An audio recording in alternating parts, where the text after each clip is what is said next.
Hello guys! Good afternoon! Yes, it's afternoon na. I think it's alas 3 na ng hapon guys. So, gusto nyo ba ng weather check kahit na afternoon na? So, let's go! Weather check! So, I don't know kung nakikita nyo. It's 85 degrees ngayon. Ayan. Medyo mainit. Pero mahangin. See, it's super sunny. Well, 85 degrees, mainit yon. But, merong breeze na ng hangin. Today is going to be an exciting vlog because we're going to have a cooking episode with Puppy. So, wala nang eme-eme. Let's start the vlog. Let's go!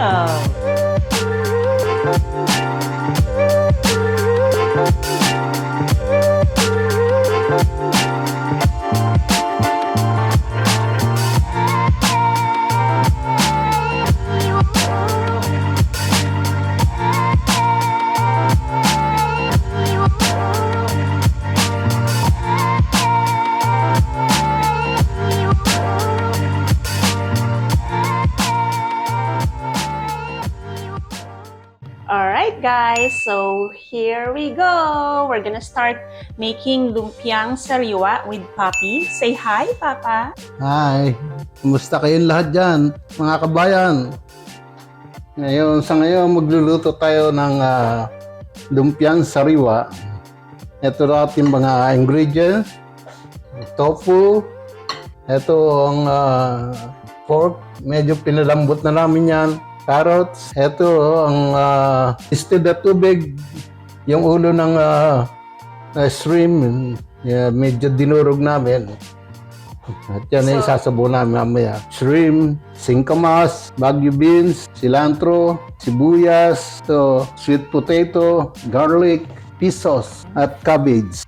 Lalagyan din natin ng konting isang shrimp cube at asin. Ito naman ang sa ingredients ng wrapper, gatas, 1/2 cup, 1 cup na all-purpose flour, 2 itlog. Ito naman yung sa sauce natin. 2 cup of water, 1/2 cup ng brown sugar, 1 tablespoon soy sauce, garlic. Ito naman 2 tablespoon na cornstarch. Ito naman pang-garnish natin, peanut at saka lettuce. So, umpisa na natin to. So, pinainit lang yung oil and then saka igigisa yung sibuyas and bawang. So, inuuna natin yung sibuyas. Yeah. Kasi madali masunog yung bawang. Guys, this is so exciting! We're gonna make lumpiang sariwa! I'm excited. Ano pa? Naamoy mo na yung smell? Yeah. Lagyan na natin itong pork. So, yung pork na i-prito na siya. Napalambot pa lang. Napalambot kanina. O, pinalambot na kanina. Yeah. Para mas madali nang maluto kasama ng mga gulay. Yes, tama ka dyan. Tama ako dyan!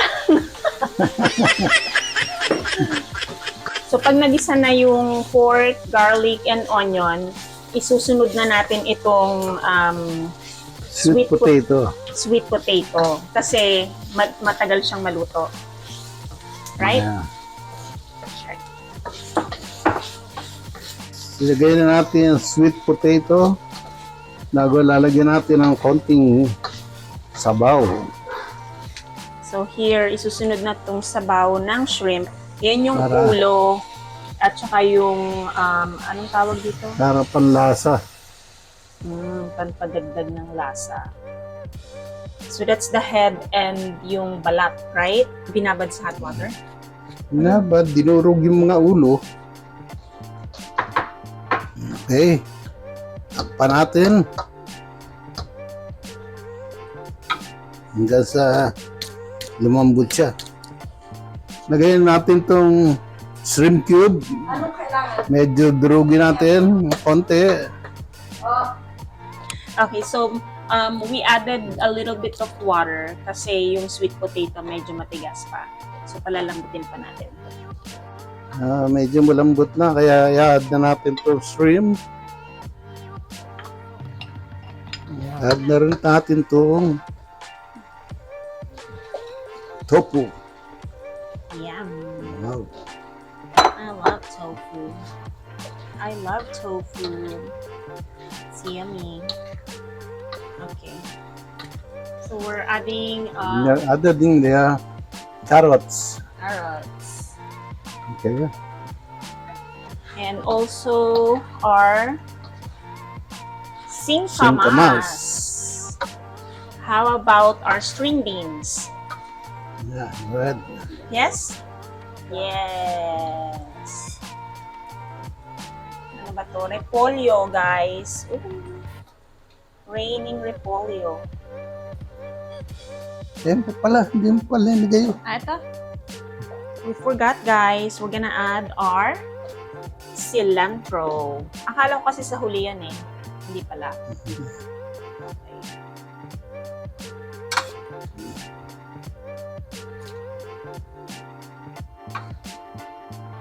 Oopsie. Ang sarap ng amoy. So, paminta. We needed paminta, guys. And also, nilagyan na ni Papa yung fish sauce, yung ating patis. So, guys, we're mixing yung milk, egg, and we're gonna add flour later on and salt Oil. and cooking oil. Mix it all together para to sa ating wrapper. Ayun, meron.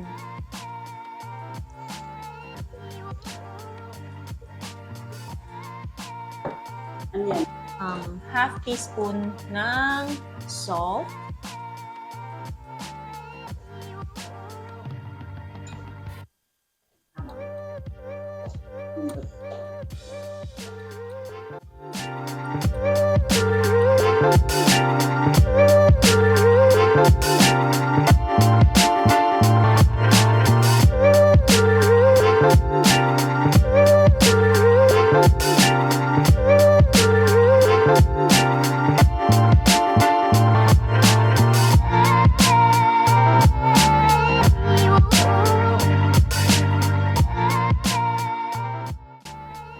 Oh, so meron na tayong naluto na 3 piraso.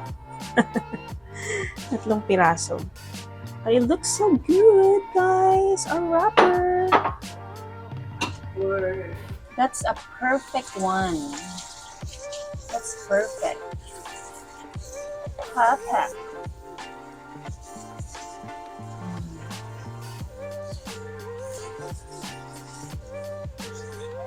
And oh no, nasira. Nasira.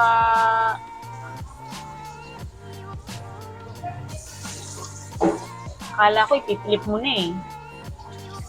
Hindi mo pa siya ipiflip. It's too soft.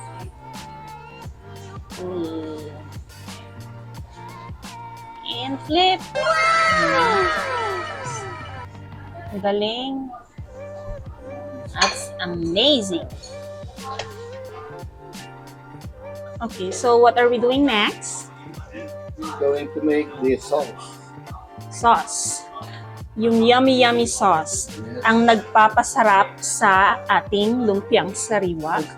Niliyos na natin yung tubig para kumulo bago natin ilagay yung mga ingredients. So ito yung cornstarch. Nilagyan lang ng water. Minix ng water.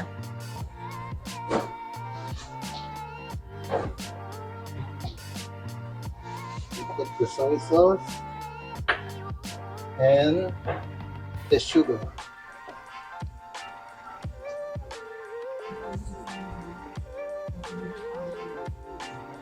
Don't put also the garlic. Tapos haluin lang natin. Para mag-dissolve yung sugar. Yung talagang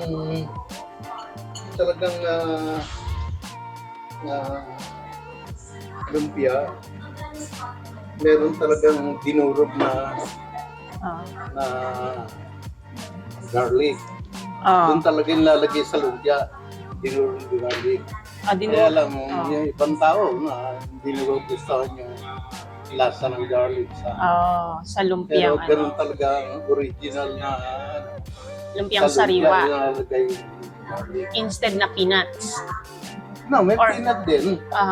Pero yung garlic na dinudurog na gasama na sa peanuts. Parang additional garnish lang, gano'n. Hindi, garnish talaga yun. Peanut, garlic, tsaka yung sauce. Oh, okay. Yan talaga yung original na So parang yung ibang tao, tinanggal na lang nila yung garlic kasi hindi nila... May ibang tao hindi gusto yung garlic. Okay guys, so in-add na namin yung pork cubes. So kalahati lang ng isang pork cubes ang nilagay. So guys, depende sa panlasa nyo. So yung sauce namin, masyado siyang, for us, masyadong matamis. So we're adding another tablespoon of soy sauce. Okay, so ibuboil lang natin siya. Okay? In-add na natin yung mixture ng water and cornstarch. So yan, naging malapot na siya guys. Yummy! Yung consistency niya, okay na.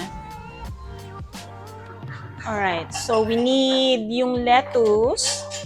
Tatanggalin yung bottom part ng lettuce kasi matigas.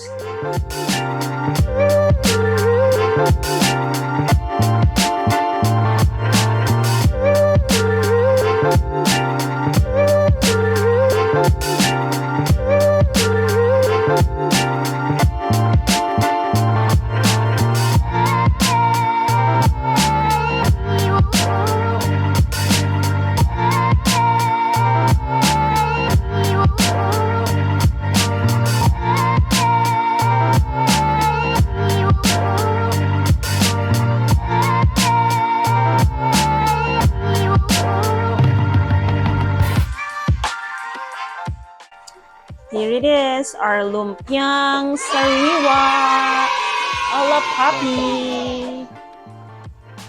Okay guys, so I'm just here to close this vlog. So sana na-enjoy nyo itong vlog na to. At yung ating lumpiang sariwa, it's very yummy.